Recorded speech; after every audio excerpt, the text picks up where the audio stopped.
कि स्वर्ग से भी देवता अमृत का कलश लेकर के सुखदेव जी के पास में आ गए।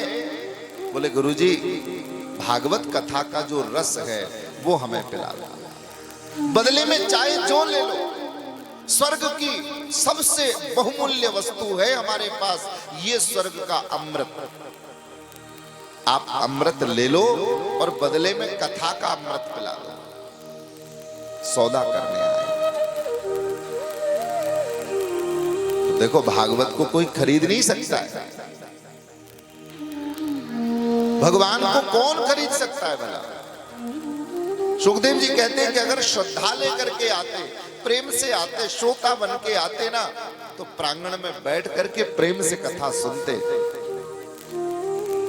लेकिन मोल भाव करें कि इसके बदले में कथा सुना दो, तो स्वर्ग का अमृत कथा के अमृत के सामने बहुत ही तुच्छ है। कितना तुच्छ है? बोले क्व कांचा क्व मणिर महान। सुखदेव जी कहते हैं, बोले देखो, क्या कांच में, साधारण से कांच में और एक मणि में कभी समानता हो सकती है? उसकी कीमत एक जैसी हो सकती है? बोले कोई मूर्ख ही होगा जो कांच के बदले में मणि का सौदा कर ले। देवताओं को भी सुखदेव जी ने फटकार के भगा दिया। ब्रह्मा जी को थोड़ा बुरा लगा। बोले बताओ, देवताओं को कथा नहीं सुनाई? क्या है आखिर इस भागवत कथा में ऐसा जो देवताओं को भी भगा दिया कि नहीं सुनाना तुम्हें, जाओ। तो ब्रह्मा जी ने ब्रह्म रातो विचारी एवं तदा देवान जहासह, भागवत पद्म पुराण में ये व्याख्यान आता है कि ब्रह्मा जी ने तराजू लेकर के सारे पुण्यों को तोला। तराजू के दो पलड़ों में से एक पलड़े में तो भागवत महापुराण को विराजमान कर दिया और दूसरे पलड़े में दुनिया के सारे पुण्य, सत्कर्म, यज्ञ, अनुष्ठान आदि आदि के पुण्यों को विराजमान कर दिया। तौलने लगे, देखता हूं वजन कितना है भागवत में, इसका पुण्य कितना है, इसके पुण्यों का वजन कितना है।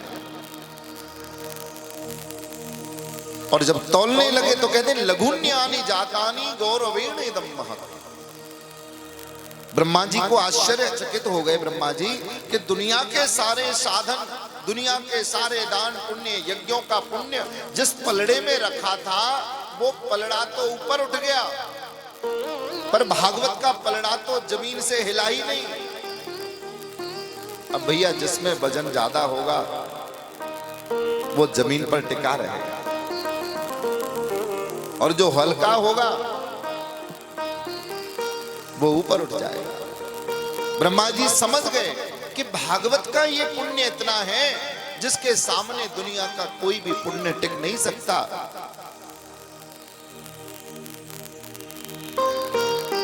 यज्ञात गर्जत सप्ताहो ज्ञाना ध्यानाच्च गर्जत।